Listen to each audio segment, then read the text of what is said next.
The last topic I want to bring in for today If you had a gun under the table aimed at you, how to review video games. And I know this is sort of like a weird thing because none of us have really officially, like, for a website or anything, like, reviewed a video game. But, like, when you're playing a game, like, what aspects of the game do you focus on more? And, like, when it comes to writing your opinion down, because video game reviews are very opinion based, and a lot of people are like, you need to be more objective and rather than subjective and yada yada yada. And so, like, what are your guys' thoughts on, like, how to review a video game? Because I don't think I've ever really had this conversation with you guys, so I'm really interested to hear your thoughts. At least for me personally, when I think of reviewing a game, I think if I either want my thumb to go like this, or if I want it to go like this, and then I choose, and sometimes it's random. randomly give Skyrim a thumbs down. Wait, no. You can't turn it back. Fuck!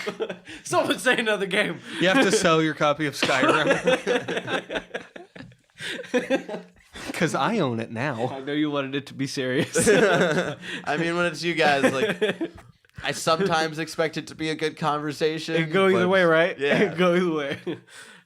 Usually the good conversations always happen when I least expect it, like the fucking fixing fantasy topic last week. Like, that was a fucking A+ topic. Nobel Prize. Nobel Prize.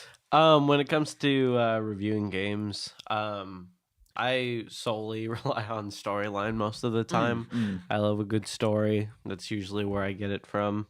I love a good story. That's why I read books. That's really How's that Harry Potter series coming along? did the first two. That's it. You're farther along than me. Don't think I can read another one.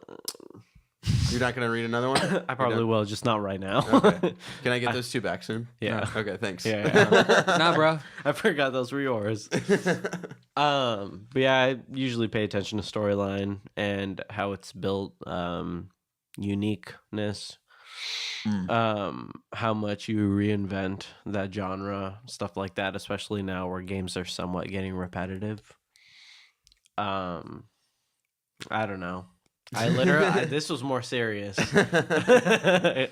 For audio listeners, he's moving his Thumbs thumb up up and thumb down. He's giving me a good thumbing. Henry, how about you? Like, You guys do more of like the written and actually reviewing games. Yeah. So when I think about what I think of a game, like what it comes down to is usually like, how long can I play this game until I realize I'm not having fun? Like that's a big thing to me. Like, I don't pay a lot of attention to storyline Okay. because I started playing games back before storyline really mattered. Yeah. Because like I was playing like N64 or like PS2, and it's like games in that era weren't known for their storylines most of the time. So it's like when I play a game, I'm like, how long can I play this game until I'm like, I don't want to play anymore? And how much do I want to go back to it after that? So it's like, I try to beat every game that I play. Yeah. The only game that I was ever like, no, can't fucking do this was Sonic Unleashed. I'm going to go back and finish Jak 2. Okay. Because I believe in myself. But like, really what it depends on is like, how much fun am I having? And like, if I actually stop and think about the mechanics, is it fun for me? Like when I play Ratchet and Clank, it's like I'm having fun when I play it. Like all the mechanics work for me. Yeah. They all work in tandem. And then like with Sly 2, I was talking to you about how my score actually dipped significantly because the last half of the game they completely fucked up the controls for itself. Right. I With the remember you saying that. paragliding. Yeah. And so it's like, I think about controls a lot. Yeah. And that's definitely important. Like, this actually goes into a topic I wanted to bring in soon on like difficulty in games. Yeah. But it's like a game has to be difficult. It has to be difficult in a way where I want to keep going. Like not Where like it challenges you, not fucks you in the ass. not frustrating. Yeah. Like, you know, the space between like Uncharted puzzles and Grim Fandango puzzles. I was gonna say on a scale of Pokemon Snap to I Want to Be the Guy. Oh my god, I want to be the guy. I've not thought about that game in fucking years. Jesus Christ. I feel like a game should be squarely in the Uncharted to Dark Souls area. That's a okay. good area for difficulty. So I think about difficulty a lot when I play a game like, Yeah. like, am I having fun with the challenge of this game? Because when I play Dark Souls, I have fun being like, okay, I can change this way. I can go here, change. It like makes you think about like how you're playing it. Meanwhile, with like something like I Want to Be the Guy, you're just like, fuck. Yeah. It's like what other way is there to play this? Yeah. Um And then like, is there anything? Graphics don't really matter to me a lot of the time because Yeah. like, I play a lot of games that don't have good graphics. Yeah, and that's for me for graphics. It's people get so fucking hellbent about it, but for me, it's like as long as your art style is fucking pretty and like appealing to me, like I'm set. Like I played Eco like yesterday. That game has A+ like look. Like it was one of the first. It was like a super early game for the PS2, but it looks beautiful. Yeah. Yeah. True. And then for me, because True. I'm more of the story guy because I fell out of video games, and what brought me back in was an amazing story from Arkham Asylum, but that's not all that I think about. I do think about not typically gameplay itself. The only time that like I really think about gameplay is like when it's outstandingly bad or how fucking smooth and fun it is and fluid it is. Like the two examples I'll give are Mad Max's fighting mechanics, like hand-to-hand combat, was like stand outishly bad. And then the end of Ratchet and Clank, like that final boss fight of like using your jetpack and like shooting at the same time and all this stuff, it felt like that was a point where like it stood out to me of like, holy shit, this feels fucking perfect of like game mechanics and gameplay right here. You want to know what's really funny? What? I went through and played. I did the challenge mode version of it. Got back to that fight, put on the Rhino weapon, killed it in 2 seconds. Yeah, I gotta Felt so good. I want to go back to that game because I have not done the challenge mode at all, and I still need to collect all the Rhino cards. So, that's the only time I'll really focus on it. Like, a lot of games, like gameplay is key. But a lot of games just do it so similarly nowadays, where it's just like, okay, this feels just like every other thing. Like, all right, I'm fine with that. And then for me, like specifically, I'll actually think a lot about level design and like the way things are spaced out and like how many different ways you can take on like an area or a level. Like that's actually something I think about a lot. And that's why fucking Broforce is a fucking masterpiece in level design of just like how many different ways you can take down a level, gearing to almost every sort of play style that you want. If you want to take a more stealth approach, or if you want to just do guns blazing in it, it makes you think about like where enemies are and like how they're placed and like different like levels of like what's going on here. And it's really well done. And like another thing is Doom's fucking level design is awesome. Of like specifically when you get into the areas of like, okay, I gotta fight like a shit ton of people, right? Of like being able to like go down and like maybe like just go into the center of like fucking people up, or maybe have like high ground and have like that high point advantage and like all. I have stuff. the high ground, Anakin. Don't try it. We were just doing that the other day. That like I really pay attention to that, and that's actually like besides story, that is actually the most important thing to me is how you're designing your levels and how much time and effort you're putting into that, because that is something like, and that's something I didn't notice until recently that I do that. So that's another thing. And then story for me personally is key, just because of like that's why I got back into video games, and that's why theater, like I was drawn into theater, and that's why I was drawn into movies and all of this stuff. Is just because of like well told stories, and but again, that's not for every game. I love fucking NBA 2K16 because of how fluid the mechanics are, and like I know nothing about the rules of basketball, Dunks. and in like the fucking 5 hours I've played of NBA 2K16, I'm like, oh, I fucking get it now. Like I and 5 hours is like fucking about 5 games, I would say, and so that would like. I totally feel it now, and I totally understand it, and I'm slowly improving from a guy who knew little to nothing about basketball. Besides getting dunked on by your dad. Just to kind of add a little bit more, I'm on the same boat with you with story because of that same reason. Like I haven't been all together with video games my whole life or anything. Like I got, especially like in that in between of middle school and most of high school, because of getting really into music and kind of opening up my range on that. Same thing happened to me. Yeah. When at one point I didn't even give a shit about video games because of how into music I was at the time. But not just story, but character building and environment altogether, because for the most part I like to play games to kind of get lost in this world and kind of disconnect from my shit and my problems and everything. And that's why you're very into open world fucking RPGs. Because I can finally escape this hell that is life. and go to Skyrim, gets attacked by giant. This is still better than depression.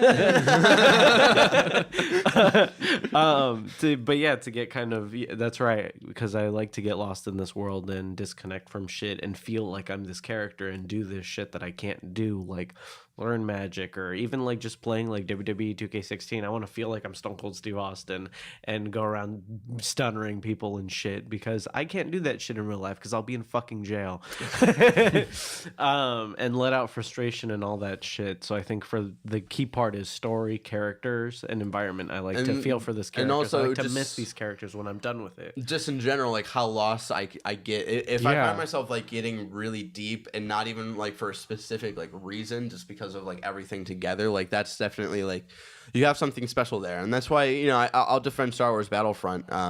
It's not super deep, but like for the it's not that deep, fam. But for the hour and a half that I'm into it, I'm like really into it. And then like after that hour and a half is up, I'm like, okay, I'll go play something else. But like there are games that do that to you. Like I imagine like I'm gonna get in Call of Duty Infinite Warfare just because of how awesome that fucking campaign looks. But like I can imagine myself totally getting sunk into that just because of like how much of like your attention that game needs. Like it just looks really, really well done, of like presentation and how engaged it is with story, and then like the mechanics themselves just like all look like they could really helm together and bring in like a really good game. Yeah. Just like as an example of how pulling these games can be and how connected you get to these characters, at least for me, I think the biggest example was finally seeing that Mafia 3 trailer and seeing Vito from Mafia 2 and actually like feeling like this is a friend that I had that I haven't seen in a long time, and now he's old and I haven't spent time with him. There was a lot of that this year. Marcus Phoenix. Yeah. And then Kratos. Like, where the fuck? Dishonored guy. But like seeing him again and kind of being like you don't exist in real life, but why do I feel like I wasted so much time not hanging out with you and stuff, and getting like not tearing up or anything, but getting like emotional, like holy shit, like it really has been a while since Mafia 2, and I feel great that he's in this again, and he's still a part of this universe. For me, it's like you get a feeling of like holy shit, they lived a life. And that's like. I don't want to ruin anything for no, I just won't say it. I just won't say anything just because if I mention the name, it's just gonna ruin it for people. But for like Breaking Bad, right at the end of Breaking Bad, of just like being able to, spoilers for Breaking Bad, the fucking season finale was like 3 years ago. Just earmuff it.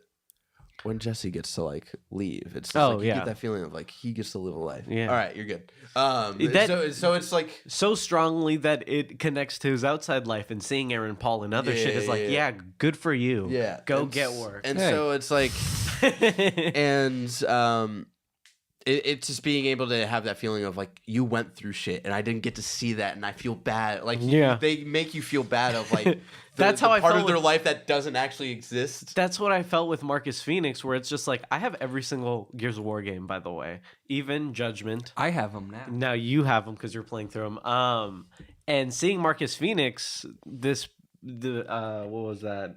Monday. Yeah.